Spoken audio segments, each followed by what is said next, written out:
আসসালামু আলাইকুম ওয়া রাহমাতুল্লাহি ওয়া বারাকাতুহু। আলহামদুলিল্লাহি নাহমাদুহু ওয়া নাস্তাঈনুহু ওয়া নাস্তাগফিরুহু ওয়া নাউযু বিল্লাহি মিন শুরুরি আনফুসিনা ওয়া মিন সাইয়্যাতি আ'মালিনা। من يهده الله فلا مضل له ومن يضلله فلا هادي له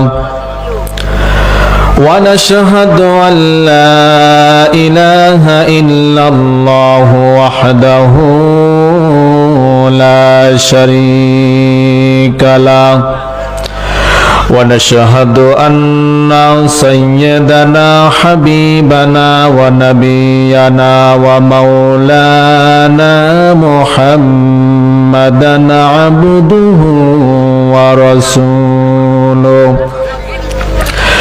الذي أرسله بالحق بشيرا ونذيرا وداعيا إلى الله بإذنه وسراجا وقمرا منيرا فقد قال الله تعالى في كلامه المجيد وفرقانه الحميد।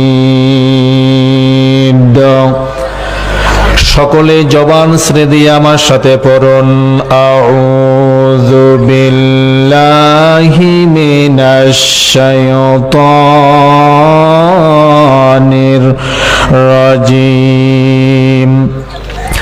বিসমিল্লাহির রহমানির রহিম। وَإِذَا سَأَلَكَ عِبَادِي عَنِّي فَإِنِّي قَرِيبٌ أُجِيبُ دَعْوَةَ الدَّاعِ إِذَا دَعَانِ فَلْيَسْتَجِيبُوا لِي وَلْيُؤْمِنُوا بِي لَعَلَّهُمْ يَرْشُدُونَ. قال رسول الله صلى الله عليه وسلم إذا ظهرت الزنا والربا قد أحلوا بأنفسهم عذاب الله أو كما قال النبي عليه الصلاة والسلام. আমি যদি কখনো তায়েফে যাই, আমি যদি কখনো উহুদে যাই, বলবো মাটিকে গিয়ে নবীজি রক্ত ঝরালে কোথায়, বলে দাও আজ তা তুমি আমাকে, প্রতিশোধের দাবানল বাজাবো হেথায়। সকলে পড়িলা ইলাহা ইল্লাল্লাহ লা ইলাহা ইল্লাল্লাহ। জঙ্কার দিয়ে কালেমা পড়িলা ইলাহা ইল্লাল্লাহ লা ইলাহা ইল্লাল্লাহ লা ইলাহা ইল্লাল্লাহ মুহাম্মাদুর রাসূলুল্লাহ সাল্লাল্লাহু আলাইহি ওয়াসাল্লাম।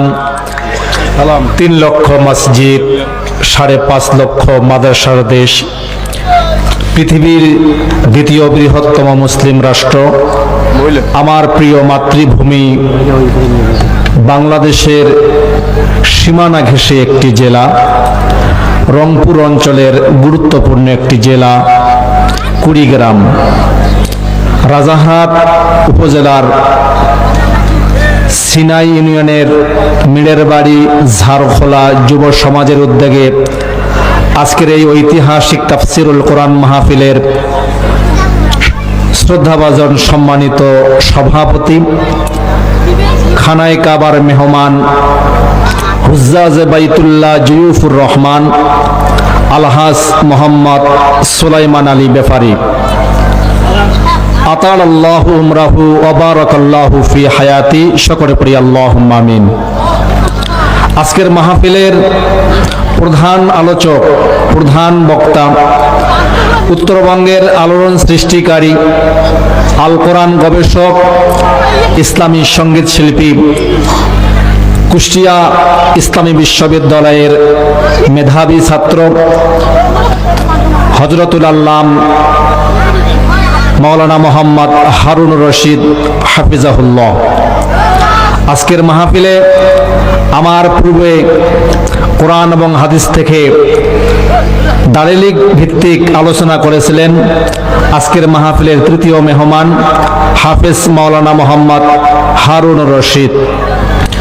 মঞ্চভূষ্ট ওলামায়ে কেরাম, আমার সামনে বসে আছেন ইসলাম প্রিয়, কোরআন প্রিয় যুবক ভাইয়েরা, মুরব্বী বাবারা, পদ্মার অন্তরালে অবস্থানরতা, আবেদা সলিহা শিক্ষিতা, সর্বগুণে গুণান্বিতা মা খাদিজার উত্তরস্বরী, সুমাইয়ের উত্তরস্বরী আম্মা জানেরা, সকলকে আন্তরিক মোবারকবাদ এই জন্য যে বর্তমান শীতকে অপেক্ষা করে আরামের ঘুম হারাম করে যারা কোরআন থেকে আলোচনা শোনার জন্য আপনারা এখানে এসেছেন, আন্তরিক অভিনন্দন।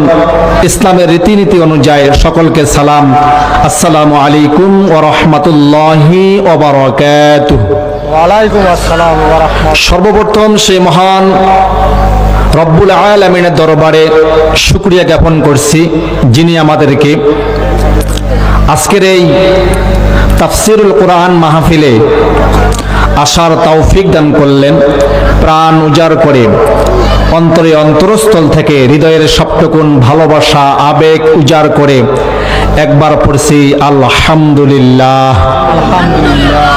সুনান তিরমিজি সাক্ষী, সুনান তিরমিজি সাক্ষী, আউয়ালু মা ইউদআ ফিল জান্নাহ আল হামিদুন ফিস সাররাই ওয়াদ দাররা। আমার ভাইয়েরা, সহিহ সুনান তিরমিজির মধ্যে উল্লেখ করা হয়েছে কিয়ামতের দিন মুসিবতের সময় কিছু সংখ্যক মুমিনকে আল্লাহ রাব্বুল আলামিন ডেকে ডেকে জান্নাতের মালিক বানিয়ে দিবেন। জোরে বলি সুবহানাল্লাহ। এরা কারা? আল হামিদুন ফিস সাররাই ওয়াদ দাররা, সুখে দুঃখে কষ্টে আনন্দে যারা মালিকের প্রশংসা আদায় করে আল্লাহ রাব্বুল আলামিন আউয়ালু মা ইউদআ ফিল জান্নাহ, এদেরকে ডেকে ডেকে জান্নাতের মালিক বানিয়ে দিবেন। জোরে বলি সুবহানাল্লাহ। বনি ইসরাঈলের তিনজন ব্যক্তি ছিলেন। একজন ছিলেন কুষ্ঠরোগী, আর একজন ছিলেন টাকওয়ালা, আর একজন ছিলেন অন্ধ ব্যক্তি। আল্লাহ রাব্বুল আলামিন এদেরকে পরীক্ষা করার জন্য ফেরেশতাকে পাঠিয়ে দিলেন। ছদ্মবেশে ফেরেশতা চলে আসলেন, এসে প্রথম ব্যক্তিকে প্রশ্ন করলেন, আইয়ুল আমালু আহাব্বু ইলাইক, তোমার কাছে সবচেয়ে প্রিয় জিনিস কি? ওই ব্যক্তি বললেন, ভাই, আমার গোটা শরীরের মধ্যে ঘা হয়েছে, রোগ হয়েছে, আল্লাহ পাক যদি আমার এই রোগটা ভালো করতেন, যদি মুক্তি দিতেন, আমি খুব খুশি হইতাম। জোরে বলি সুবহানাল্লাহ। ফেরেশতার সঙ্গে সঙ্গে তার শরীরের মধ্যে হাত বুলিয়ে দেওয়ার সঙ্গে সঙ্গে তার রোগ ভালো হয়েছে। জোরে বলি সুবহানাল্লাহ। ফেরেশতা প্রশ্ন করেছে, আইয়ুল মালি আহাব্বু ইলাইক, তোমার কাছে সবচাইতে প্রিয় সম্পদ কি? ওই ব্যক্তি বলেছিলেন, আল ইবিল, উট আমার কাছে সবচেয়ে প্রিয় সম্পদ। আমার ভাইয়েরা, ফেরেশতা দোয়া করলেন। দোয়া করার সঙ্গে সঙ্গে আল্লাহ রাব্বুল আলামিনের পক্ষ থেকে আল্লাহ পাক একটা উটনি দিলেন। জোরে বলি সুবহানাল্লাহ। ফেরেশতা চলে গেলেন দ্বিতীয় ব্যক্তির কাছে, টাকওয়ালা, মাথার মধ্যে চুল নাই, ওই ব্যক্তির কাছে গিয়ে প্রশ্ন করলেন, আইয়ুল মালি আহাব্বু ইলাইক, তোমার কাছে সবচেয়ে প্রিয় জিনিস কি? আমার ভাইয়েরা, টাকাওয়ালা ব্যক্তি বলতেছেন, রে ভাই, আমার কাছে সবচেয়ে প্রিয় জিনিস হলো আমার মাথার মধ্যে কোনো চুল নাই, কোনো চুল নাই। টাকাওয়ালা মানুষ আমাকে দেখে হাসে, এমনকি ঘরের স্ত্রী সহ মাঝে মধ্যে আমাকে দেখে হাসে। আমার সঙ্গে মানুষ তেমন আত্মীয় করতে চায় না, বন্ধুত্ব স্থাপন করতে চায় না, আমার সাথে শুধু মস্কারি করে। আল্লাহ রাব্বুল আলামিন যদি আমার মাথার মধ্যে চুল দিতেন, আমি অনেক খুশি হয়ে যাইতাম। জোরে বলি সুবহানাল্লাহ। আমার ভাইয়েরা, ফেরেশতা সঙ্গে সঙ্গে মাথার মধ্যে হাতটা বুলিয়ে দিলেন। বুলিয়ে দেওয়ার সঙ্গে সঙ্গে নিমেষে আল্লাহর রহমতে মাথার মধ্যে চুল গেজে উঠল। সুবহানাল্লাহ বলেন। এবার ফেরেশতা বলতেছেন, আইয়ুল মালি আহাব্বু ইলাইক, রে আল্লাহর বান্দা, তোমার কাছে সবচেয়ে প্রিয় সম্পদ কি? আমার ভাইয়েরা, ওই ব্যক্তি উত্তর দিলেন, আল বাকরা, সবচেয়ে প্রিয় সম্পদ হলো আমার কাছে গাভী। আমি একজন গরিব মানুষ, আল্লাহ রাব্বুল আলামিন যদি আমাকে একটা গরু দিতেন, একটা যদি গাভী দিতেন, আমি খুশি হয়ে যাইতাম। জোরে বলি সুবহানাল্লাহ। দোয়া করলেন, ফেরেশতা দোয়া করার সঙ্গে সঙ্গে আল্লাহর পক্ষ থেকে তার একটা গাভী দেওয়া হলো। আমার ভাইয়েরা, ফেরেশতা রওনা দিলেন। কিছু দূর যাওয়ার পর অন্ধ ব্যক্তির কাছে চলে গেলেন। যাওয়ার পর ফেরেশতা প্রশ্ন করলেন, আইয়ুল মালি আহাব্বু ইলাইক, রে আল্লাহর বান্দা, তোমার কাছে সবচেয়ে প্রিয় সম্পদ কি, প্রিয় জিনিস কি? অন্ধ ব্যক্তি ডাক দিয়ে বলতেছেন, আল্লাহ রাব্বুল আলামিন আমাকে সৃষ্টি করেছেন, আমি খুশি আলহামদুলিল্লাহ, তবে আমার দুটো চোখ নাই। আমার মা আমার সামনে এসে আমার নাম ধরে ডাক দেয়, আমার বাবা আমার সামনে এসে নাম ধরে ডাক দেয়, কিন্তু কোনোদিন আমি আমার আব্বাকে আম্মাকে কোনোদিন দেখতে পাই নাই, শুধু গলার আওয়াজ শুনতে পেয়েছি। রে পথিক, তোমাকে তো চিনলাম না, তোমার বাড়ি কোথায়, তোমার বাসা কোথায়, তুমি কোন জায়গা থেকে এসেছো? আমার দুটা চোখ নাই, আমার সামনে মাঝে মধ্যে আমার সন্তানগুলো এসে আব্বা আব্বা বলে ডাক দেয়, কিন্তু কোনোদিন আমি আমার চক্ষু দিয়ে আমি আমার সন্তানকে দেখি নাই। আমার সন্তানের শরীরটা সাদা না কালো, কেমন শরীর, আমার সন্তানের কেমন রূপ লাবণ্য আমি কোনোদিন দেখি নাই। আল্লাহ রাব্বুল আলামিন যদি আমাকে দুটো চোখ দান করতেন, আমি খুব খুশি হয়ে যাইতাম। জোরে বলি সুবহানাল্লাহ। আমার ভাইয়েরা, এই কথা বলার সঙ্গে সঙ্গে ফেরেশতা ওই অন্ধ ব্যক্তির চোখের জায়গার মধ্যে হাতটা বুলিয়ে দিলেন। আল্লাহর রহমতে তার দৃষ্টিশক্তি ফেরত পেয়ে গেলেন। জোরে বলি সুবহানাল্লাহ। ফেরেশতা বলতেছেন, আইয়ুল মালি আহাব্বু ইলাইক, রে বান্দা, আল্লাহর বান্দা, তোমার কাছে সবচেয়ে প্রিয় সম্পদ কি? আমার ভাইয়েরা, অন্ধ ব্যক্তি চোখের দৃষ্টি পাওয়ার পর অন্ধ ব্যক্তি বলতে, রে পথিক, তোমাকে তো চিনি না, আমি চাবো আল্লাহর কাছে, তোমার কাছে কিছু চাবো না। এমন তো অবস্থায় পথিক ডাক দিয়ে বলতেছেন, রে আল্লাহর বান্দা, আমি তোমার মনের ইচ্ছাটা জানতে চাই। আমার ভাইয়েরা, অন্ধ ব্যক্তি ডাক দিয়ে বলতেছেন, আমার কাছে সবচেয়ে প্রিয় সম্পদ হলো গণামুন। আল্লাহ পাক যদি আমাকে কয়েকটা ছাগল দিতেন, আমি খুব খুশি হয়ে যাইতাম। এই কথা বলার সঙ্গে সঙ্গে আল্লাহ রাব্বুল আলামিনের পক্ষ থেকে আল্লাহ পাক কয়েকটা ছাগল পাঠিয়ে দিলেন। জোরে বলি সুবহানাল্লাহ। আমার ভাইয়েরা, কিছুদিন পর এই তিনজন ব্যক্তিকে পরীক্ষা করার জন্য আল্লাহ রাব্বুল আলামিন আবার ফেরেশতা পাঠিয়ে দিলেন। ওই ব্যক্তির কাছে প্রথম ব্যক্তি, যার শরীরের মধ্যে ঘা ছিল এবং আল্লাহ পাক যাকে উট দিয়েছিলেন, একে পরীক্ষা করার জন্য আবার ফেরেশতা আসলেন। ফেরেশতা এসে সালাম বিনিময় হওয়ার পর ফেরেশতা ডাক দিয়ে বলতেছেন, এ ভাই, আমি একজন মুসাফির ভিনদেশী মানুষ, আমার রাস্তার মধ্যে সম্পদগুলো ডাকাতি হয়ে গিয়েছে, পথেও সব শেষ হয়ে গিয়েছে। আপনি যদি আপনার উটের পাল থেকে একটা উট যদি দিতেন, আমি খুব খুশি হতাম, আমার খুব উপকার হতো। এই কথা বলার সঙ্গে সঙ্গে ওই ব্যক্তি বলল, না না, এই সম্পদ উপার্জন করতে গিয়ে আমার অনেক কষ্ট হয়েছে, আমি তোমাকে কিছুই দান করতে পারবো না। জোরে বলে নাউজুবিল্লাহ। আমার ভাইয়েরা, এই কথা বলার সঙ্গে সঙ্গে মহামারী এসে একদম উটের পালগুলো, সমস্ত পালগুলো ধ্বংস হয়ে গিয়েছে। আল্লাহ রাব্বুল আলামিন এই জন্য কোরআনুল কারীমের মধ্যে বলেছেন, লা ইন শাকারতুম লা আযীদান্নাকুম ওয়া লা ইন কাফারতুম ইন্না আযাবি লাশাদীদ। জোরে বলি আল্লাহু আকবার। আরেকবার বলি আল্লাহু আকবার। আমার ভাইয়েরা, আল্লাহ রাব্বুল আলামিন বলতেছেন, এই পৃথিবীর মধ্যে কোন বান্দা কিংবা কোন বান্দি আমি আল্লাহর একটা নিয়ামত প্রাপ্ত হওয়ার পর যখন কোন বান্দা কিংবা কোন বান্দি আমি আল্লাহর শুকরিয়া আদায় করবে, আমি আল্লাহ রাব্বুল আলামিন তার নিয়ামতগুলোকে বাড়িয়ে দেব। জোরে বলি সুবহানাল্লাহ।